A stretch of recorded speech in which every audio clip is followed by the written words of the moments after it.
আমার নাম নন্দিনী। আমার উচ্চতা ৫ ফুট ২ ইঞ্চি আর আমার বয়স ২৭। সবাই বলে আমি খুবই সুন্দরী আর আকর্ষণীয়। আমার মুখ যেন ফোটা পদ্মফুলের মতো, চোখে মস্তির ঝিলিক, গালগুলো গোল গাল আর ভরা ভরা, ঠোঁট শাহতুতের মতো রসালো। এই গল্পটা সেই সময়ের যখন আমার বয়স প্রায় ১৬ আর আমাদের ১০ম শ্রেণীর বোর্ড পরীক্ষা সামনে। আমি খুব দুর্বল ছাত্রী ছিলাম না, আবার খুব মেধাবীও না। পরীক্ষার প্রস্তুতির জন্য কারো সাহায্যের দরকার ছিল। আমার মামির ছেলে বিরাট আগেই ১০ম পাশ করেছিল আর সে আমাদের বাড়ি থেকে খুব দূরে থাকতো না। আমি মাকে বললাম, তিনি বিরাটকে বলুন যেন সে আমাকে কিছুক্ষণ পড়িয়ে দেয়, তাহলে টিউশনের জন্য দূরে যেতে হবে না। যাতায়াতের ঝামেলাও থাকবে না, সময়ও বাঁচবে। মা সেদিনই বিরাটের সাথে কথা বললেন আর আমাকে জানালেন যে সে সন্ধ্যাবেলা এসে আমাকে পড়াবে। সেদিন আমি তাড়াতাড়ি সব কাজ সেরে বই নিয়ে পূজার ঘরের পাশের ড্রয়িং রুমে বসে পড়তে লাগলাম। প্রায় সন্ধ্যার দিকে বিরাট আমাদের বাড়িতে এলো। বিরাটের বয়স তখন ২৫-এর কাছাকাছি আর সে বেশ সুদর্শন ও আকর্ষণীয় ব্যক্তিত্বের অধিকারী। তার উচ্চতা ৬ ফুটের কাছাকাছি অধিকারী। শরীর মজবুত আর সুগঠিত। পরিষ্কার শেভ করা গম রঙের চেহারা খুবই মোহনীয়। আনুষ্ঠানিক নমস্কারের পর সে আমার দিকে তাকিয়ে বলল, আচ্ছা, তাহলে আমার শিষ্যা পড়ার জন্য তৈরি? আমি মাথা নেড়ে বললাম, জি। সে বলল, খুব ভালো। ভালা, এবার বলো কোন বিষে পাতা উল্টাতে? উল্টাতে বইয়ের দিকে তাকিয়েই আরেকটা প্রশ্ন করল। বিরাট আমার বই তুলে আরেকটা প্রশ্ন করল। আমি বললাম যে আমি গণিত আর ইংরেজিতে দুর্বল। আমি একটু কুকরে বসেছিলাম আর কথা বলতেও একটু দ্বিধা করছিলাম। বিরাট বইটা টেবিলে রেখে আমার দিকে তাকিয়ে বলল, যদি এভাবেই ভয় পেয়ে আর দ্বিধা করতে থাকো, তাহলে আমি যা পড়াবো তা তোমার মনে থাকবে বলে মনে হয় না। তাই ভয় পাওয়ার বা দ্বিধা করার দরকার নেই। আমরা বন্ধুত্বপূর্ণ পরিবেশা করার দরকার নেই। আমি নিজেকে একটু শান্ত দেখানোর চেষ্টা করে বললাম, জি, ভালো। সেদিন খুব বেশি পড়া হয়নি, তবে বিরাট তার কথা আর রসিকতা দিয়ে আমার দ্বিধা দূর করে দিয়েছিল। আমি এখন বেশ শান্ত হয়েছিলাম। তাই বিরাটের রসিকতার জবাব আমিও রসিকতা করেই দিচ্ছিলাম। আমার চঞ্চল স্বভাব জেগে উঠেছিল। বিরাট একটু গণিতের অনুশীলন করাল আর ইংরেজি থেকে শুরু করার কথা বলে উঠে পড়ল বাড়ি যাওয়ার জন্য। মা তাকে আটকে বললেন, চা তো খেয়ে যাও। বিরাটও চায়ের জন্য বসে গেল। চা আর একটু গল্পের পর বিরাট পরের দিন সন্ধ্যায় আসার কথা বলে বাড়ি চলে গেল। প্রায় ২ সপ্তাহ এভাবেই চলল। সে সময়ের ব্যাপারে খুব নিয়মনিষ্ঠ ছিল। সময় মতো আসতো আর কাজ শেষ করে চলে যেত। তার ব্যক্তিত্ব আকর্ষণীয় তো ছিলই, পড়ানোর আর বোঝানোর ভঙ্গিও দারুণ ছিল। তাই আমি বিরাটের প্রেমে পড়ে গিয়েছিলাম আর তার সাথে বেশ নির্দ্বিধ হয়ে গিয়েছিলাম। সেদিন বিরাট আমাকে গণিতের অনুশীলন করাচ্ছিল। তখন মা চা নিয়ে এলেন। তিনি চা টেবিলে রেখে বললেন, চা আগে খেয়ে নাও, বলেই রান্নাঘরে চলে গেলেন। অনুশীলন শেষ হলে আমি চায়ের কাপ তুলে বিরাটকে দিতে গেলাম। কিন্তু জানি না কি হলো, আমার হাত কোঁপে উঠল আর পুরো চা বিরাটের উপর ঝরে গেল। তার প্যান্ট আর শার্ট ভিজে গেল। আমার তো হুঁশ উড়ে গেল। আমি দৌড়ে গিয়ে তোয়ালে নিয়ে এলাম। বারবার বলছিলাম, মাফ করবেন, মাফ করবেন, আর সাথে সাথে তার শার্ট তোয়ালে দিয়ে মুছে শুকানোর চেষ্টা করছিলাম। বিরাট হাসল আর বলল, চায়ে তো পড়েনি, কিন্তু এখন তুমিই পুড়িয়ে ফেলবে। আমি তার এই কথার মানে একটুও বুঝতে পারিনি, আর সেভাবেই তোয়ালে দিয়ে তার শার্ট শুকাতে লাগলাম। আমি হয়তো আরও কিছুক্ষণ এভাবে মুছতাম, কিন্তু বিরাট আমাকে থামিয়ে দিয়ে ২ কাঁধে ধরে তুলে দাঁড় করিয়ে বলল, বাস করো নন্দিনী, বাড়িতে সবাই আমাকে এই নামেই ডাকত। সব ঠিক আছে, তুমি অকারণে বিচলিত হচ্ছ। কিন্তু আমি নিজেই খুব লজ্জিত ছিলাম।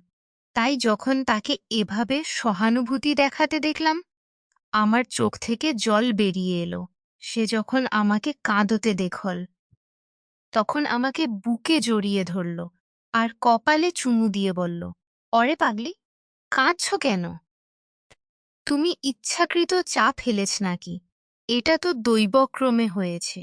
তার আশ্বাসে আমার সাহস হলো আর চোখ মুছতে মুছতে বললাম, "জানি এটা দুর্ঘটনা হয়েছে।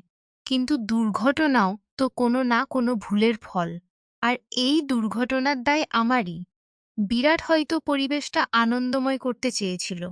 তাই বলল, 'নন্দিনী, আমি তোমাকে অনুমতি দিচ্ছি যে তুমি এমন দুর্ঘটনা প্রতিদিন করো।'" সে হাসছিল আর তার এই গম্ভীর হাসি আমার বোঝার বাইরে ছিল। আমিও তাকে হাসতে দেখে মুচকি হেসে ফেললাম। বিরাট বলল, "চলো আবার সেখান থেকে শুরু করি যেখানে দুর্ঘটনা হয়েছিল।" বলেই আমাকে তার বাহুর বৃত্ত থেকে মুক্ত করে দিল। আমি আবার চেয়ারে বসে বই খুলতে গেলাম। আমি আবার চেয়ারে বসে বই খুলতে ঘরো। "আমি যাচ্ছি। কারণ এই অবস্থায় আমি তোমাকে কিছু পড়াতে পারবো না।" বিরাট কোনো অবস্থার কথা বলছিল। আমি কিছুই বুঝতে পারিনি। সেদিন যখন বিছানায় শুয়েছিলাম, এই ঘটনা বারবার মাথায় ঘুরছিল। তখন এগুলো আমার কাছে অপরাধ মনে হয়েছিল। কিন্তু এখন সেই ঘটনাগুলো ভাবতে ভালো লাগছিল। আর জানি না কখন ঘুমিয়ে পড়েছিলাম গভীর ঘুমের উপত্যকায়। সে রাত আমি বারবার স্বপ্নে বিরাটকে দেখেছিলাম। কখনো আমরা কোনো পবিত্র নদীর ধারে বসে কথা বলছি, কখনো কোনো উদ্যানের কোণে বেঞ্চে বসে রহস্যময় কথাবার্তা, কখনো পাহাড় সমুদ্রের ঢেউয়ের সাথে খেলছি। যেন সে রাত আমরা দুজনে মিলে পুরো পৃথিবী ঘুরে এসেছি। আমি সেদিন খুব গভীর ঘুমিয়েছিলাম। সকালে উঠে স্বপ্নের প্রতিটি দৃশ্য মনে এঁকেছিল। আমি বিছানা থেকে উঠতেই চাইছিলাম না। স্বপ্নের জগৎ থেকে বেরোতে চাইছিলাম না। জানি না কেন এমন হয়েছিল। কিন্তু যা হয়েছিল খুব সুখকর ছিল। পরের সন্ধ্যায় যখন বিরাট আমাদের বাড়িতে এলো, আমি ঠিক তখনই গোসল করে বেরিয়েছিলাম।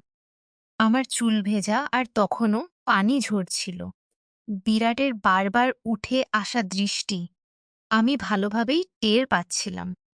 আমি তো বিরাটকে স্বপ্নে বসিয়ে ফেলেছিলাম। কিন্তু এখানে মনে হচ্ছিল বিরাটের মনেও কিছু চলছে। পড়ার সময় আজ আমার মনে অদ্ভুত, অদ্ভুত চিন্তা আসছিল। আমি জানতাম না ভালোবাসা কি। কিন্তু এটুকু নিশ্চিত যে বিরাটের চিন্তা আমাকে মুগ্ধ করছিল। জীবনে আগে কখনো এমন অনুভূতি হয়নি। এমনি যখন বিরাট আমাকে গণিতের একটা প্রশ্নের অনুশীলন করাচ্ছিল, আমি তার খুব কাছে চলে গিয়েছিলাম। আমার কোনো ইচ্ছা ছিল না, বরং এটা দৈবক্রমে হয়েছিল। শেষে যখনও ইচ্ছা ছিল না, বরং এটা দৈবক্রমে হয়েছিল। তখন সে আমার পাশ দিয়ে যেতে যেতে খুব আস্তে বলল। আমিও বই গুছিয়ে উঠলাম। তখন সে পাশ দিনি, "তুমি খুব সুন্দর লাগছিল।" আমি চমকে তার দিকে তাকালাম। ততক্ষণে সে দূরে চলে গেছে। তার কথা সারা রাত আমার কানে বাজতে থাকল। মহিলাদের সম্পর্কে হয়তো ঠিকই বলা হয় যে তারা খুব আত্মমুগ্ধ হয়। তাই তাদের প্রশংসা করলে তারা ফুলে ফেঁপে ওঠে। পরের দিনও বিরাট সময় মতো এলো।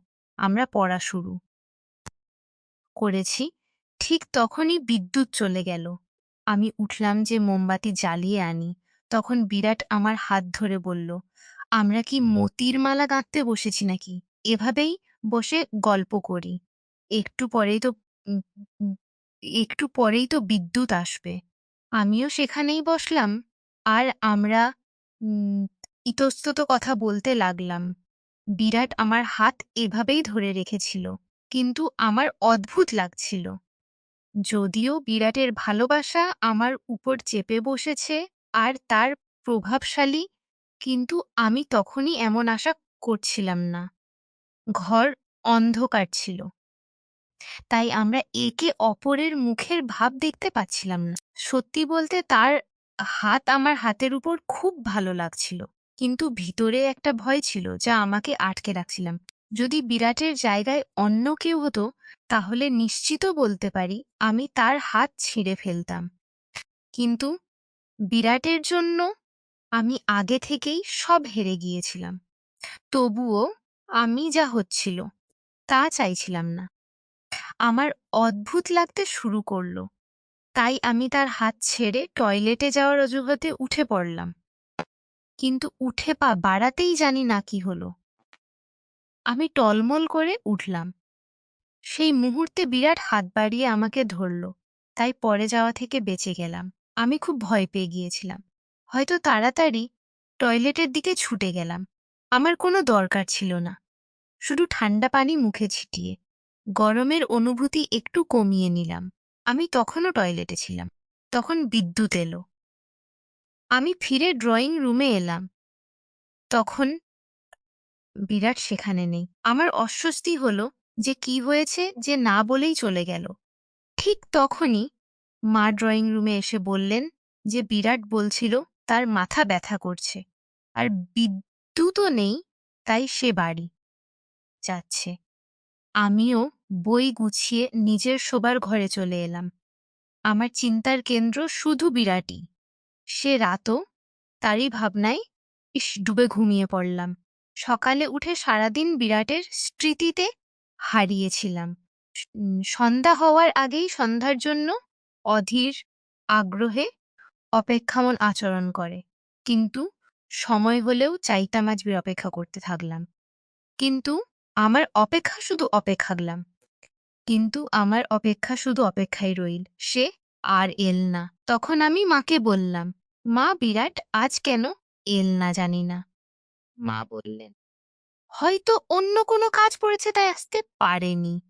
আমি বললাম, না মাচা, কাল যখন সে গিয়েছিল তখন তার শরীর ভালো ছিল না। কি জানি এখনো ঠিক হয়নি কিনা। এখন মাসিমাকে ফোন করে তার খোঁজ নিন। মায়েরও যেন মনে পড়ল, তিনি মাসিমাকে ফোন করলেন। তখন মাসিমা জানালেন যে বিরাট কাল থেকে প্রচণ্ড জোরে কাঁপছে। আমার জানা মাত্র প্রচণ্ড অস্থিরতা হলো। মন চাইল এখনই গিয়ে তার জ্বর নিজের উপর নিয়ে নেই। মন চাইল এখনই গিয়ে আমি কি করতে পারতাম। সকালে আমি মাকে সাথে নিয়ে তার খোঁজ নিতে মাসিমার বাড়ি গেলাম। দেখলাম বিরাট সত্যিই জ্বরের জন্য বিছানায় পড়ে আছে। একটু আনুষ্ঠানিক কথাবার্তার পর আমি সেখানেই বসলাম। মাসিমা আর মাও সাথে বসে তাদের কথায় মশগুল হয়ে গেলেন। বিরাট একবার আমাদের দিকে তাকাল, তারপর চোখ বন্ধ করে নিল। মাসিমা আর মায়ের সামনে আমরা কোনো কথা বলতে পারছিলাম না, তাই চুপচাপ বসেছিলাম। আর মাসিমা আর মা কথা বলছিলেন। কথার ফাঁকে মাসিমা বললেন যে তার বান্ধবীর মেয়ের বিয়ে, যেখানে তার যাওয়া খুব জরুরি, কিন্তু সে যেতে পারছে না। মা জিজ্ঞাসা করলেন, কেন যেতে পারছো না? মাসিমা বললেন, যার সাথে যেতে হতো সে তো বিছানায় পড়ে আছে, আর তোমার ভাই সাহেবও অফিস থেকে ছুটি নিতে পারছেন না যে তার সাথে চলে যাই। মা যেহেতু মাসিমার বান্ধবীকে চিনতেন আর জানতেন সে কোথায় থাকে, তাই বললেন, তোমার বান্ধবী কি অন্য শহরে থাকে নাকি? ট্যাক্সি ধরো আর ২-৩ ঘন্টায় ফিরে আসবে। আমি এটা শুনে আমার মাথায় একটা ভাবনা এলো যে যদি মা আর মাসিমা বিয়েতে চলে যায় তাহলে আমি বিরাটের সাথে একা দেখা করার সুযোগ পাব। এই ভেবে আমিও মায়ের সমর্থনে বললাম, মাসিমা, যদি আপনার বান্ধবী এই শহরেই থাকে তাহলে অবশ্যই যান। বিরাটের চিন্তা করবেন না। ২-৩ ঘন্টা আমরা তার যত্ন নেব। মাসিমা আর মা দুজনকেই আমি বিয়েতে যেতে রাজি করিয়ে ফেললাম। যদিও মা যেতে চাইছিলেন না। তাদের চলে যাওয়ার পর আমি আর বিরাট এখন কথা বলিনি। প্রায় ১৫ মিনিট চোখ বন্ধ করে শুয়ে রইল। বিরাট সেভাবেই চোখ খা করছিল যে আমি কথা শুরু করব। কিন্তু আমি দ্বিধায় ছিলাম কিভাবে কথা শুরু করব আর কি কথা বলব। একাকিত্ব একাকিত্ব আর নীরবতা, পরিবেশে অদ্ভুত শান্তি ছিল। বিরাট আমার দিকে কাত হয়ে ও চোখ খুলল আর বলল, নন্দিনী, তুমি আমাকে পুড়িয়ে ফেলেছ। তার গলা কানে লাগল, আমার কানে লাগল। তার চোখ আমার মুখের উপর স্থির। তুমি হয়তো ভাবছ আমি জোরে কাঁপছি, কিন্তু তা নয়। এই আগুনে আমি জ্বলছি, যা তোমার ভালোবাসাই জ্বালিয়েছে। দেখ, জ্বলছি না আমি। এই বলে সে আমার হাত তার কপালে রাখল। তার কপাল সত্যিই অঙ্গারের মতো গরম। জি, জি বিরাট। আমার মুখ থেকে শুধু এটুকুই বেরোল। বিরাট পাগলের মতো আমার হাত তার মুখে রাখছিল, যেন এভাবে শান্তি পাচ্ছে। শান্তি আমিও পাচ্ছিলাম। ভালোবাসা তো আমারও হয়ে গিয়েছিল। নতুন মোড় আর ঘটনা। আমরা দুজনেই সেই মুহূর্তে হারিয়ে গিয়েছিলাম। ঠিক তখনই দরজায় হালকা টোকা পড়ল। আমাদের মনোযোগ ভেঙে গেল আর আমরা একে অপর থেকে সরাসা গেলাম। কে নন্দিনী? বাবা, আমি। মা কিছু ওষুধ পাঠিয়েছে বিরাটের জন্য। বাইরে থেকে গলার আওয়াজ এলো। এ আমাদের প্রতিবেশী সুমিত্রা আন্টি, যে প্রায়ই আমাদের বাড়িতে আসতো। জি আন্টি, আমি এখনই আসছি। আমি তাড়াতাড়ি দরজা খুলে ওষুধ নিয়ে নিলাম। সুমিত্রা আন্টি বিরাটের দিকে তাকিয়ে চিন্তিত হয়ে জিজ্ঞাসা করলেন, অরে বিরাট বাবা, কেমন আছ? জ্বর এখন? মা বলেছেন খুব তীব্র। বিরাট হেসে বলল, জি আন্টি, আগের চেয়ে ভালো। সুমিত্রা আন্টি একটু বসলেন, কিছু ঘরোয়া কথা বললেন আর চলে গেলেন। তার চলে যাওয়ার পর আমরা আবার সেই নীরবতায় ডুবে গেলাম। কিন্তু এখন আর আগের মতো স্বচ্ছন্দতা ছিল না। সেই হঠাৎ অনুপ্রবেশ পরিবেশ উম, বদলে দিয়েছিল। বিরাট আসতে বলল, নন্দিনী, আমার মনে হয় এখন আমার বিশ্রাম নেওয়া উচিত। তুমিও গিয়ে পড়াশোনা করো। আমার একটু অদ্ভুত লাগল, কিন্তু আমি বুঝতে পারলাম। আমি আমার বই তুলে নিজের ঘরে ফিরে এলাম। সেদিন সারা রাত আমি সুমিত্রা আন্টির আশা আর বিরাটের ভয়। আন্টির আসলো, বিরাট আচরণের ফেনের পরিবর্তন নিয়ে পৌঁছাতে থাকলাম। কি তারা কিছু বুঝে ফেলেছিল?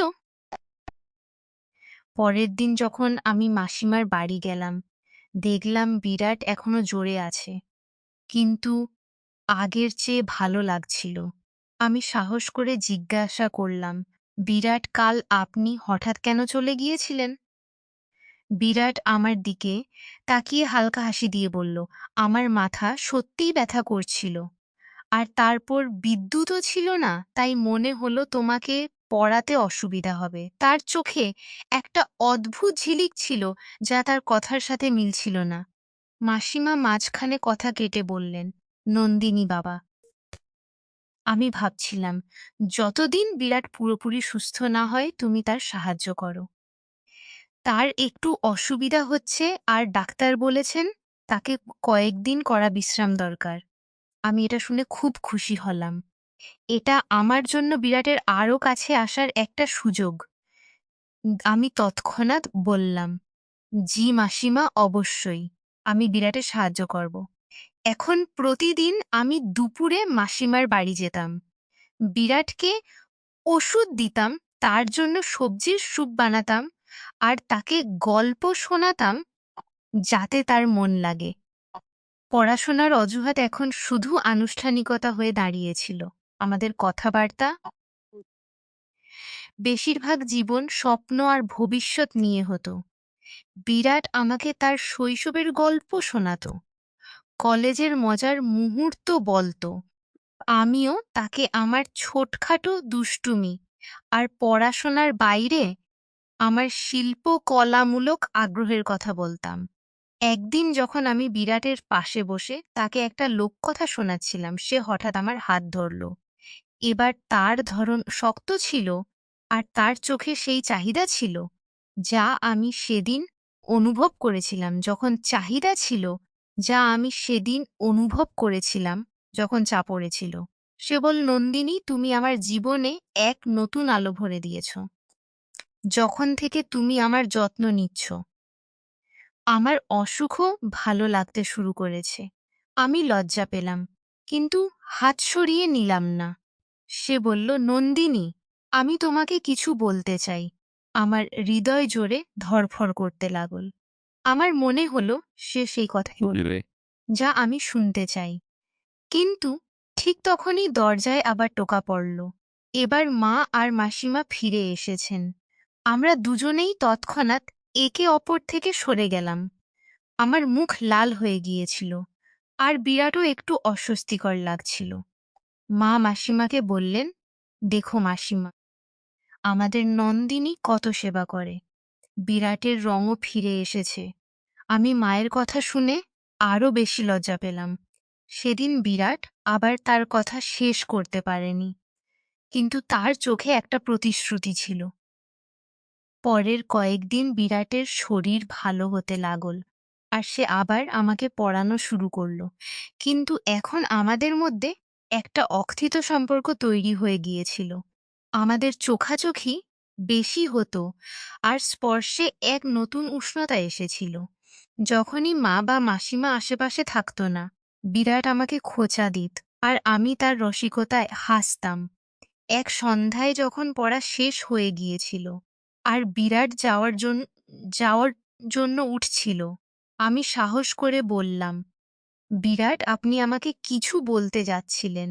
সেদিন বিরাট হাসল আর বলল, হ্যাঁ নন্দিনী, আমি তোমাকে বলতে চেয়েছিলাম যে তুমি আমার সবচেয়ে ভালো শিষ্যা। সে এই কথা এত মৃদু গলায় বলল যে মনে হলো সে আমার গালে ফিসফিস করেছে। আমি একটু হতাশ হলাম, কিন্তু তারপর সে আমার হাত ধরল আর আমার কানে ফিসফিস করে বলল, আর আমি তোমাকে আমার জীবনের সবচেয়ে বিশেষ বন্ধু বানাতে চাই। তুমি কি আমার হাত ধরে সারা জীবন আমার সাথে চলবে? আমার হৃদয় আনন্দে লাফিয়ে নাচতে শুরু করল। আমি শুধু হেসে তার হাত ধরে রাখলাম। সেদিনের পর আমাদের পড়া শুধু বইয়ের মধ্যে সীমাবদ্ধ রইল না, বরং আমরা জীবনের সবচেয়ে সুন্দর পাঠ পড়া শুরু করেছিলাম, প্রেমের পাঠ। হ্যালো বন্ধুরা, গল্পটি ভালো লেগে থাকলে চ্যানেলটি সাবস্ক্রাইব করে দিন। আর এর থেকেও মজার ভিডিও দেখতে আমার চ্যানেলে আপলোড করা সর্বশেষ ভিডিওটি অবশ্যই দেখুন। আশা করি ভিডিওটি আপনাদের খুব ভালো লাগবে।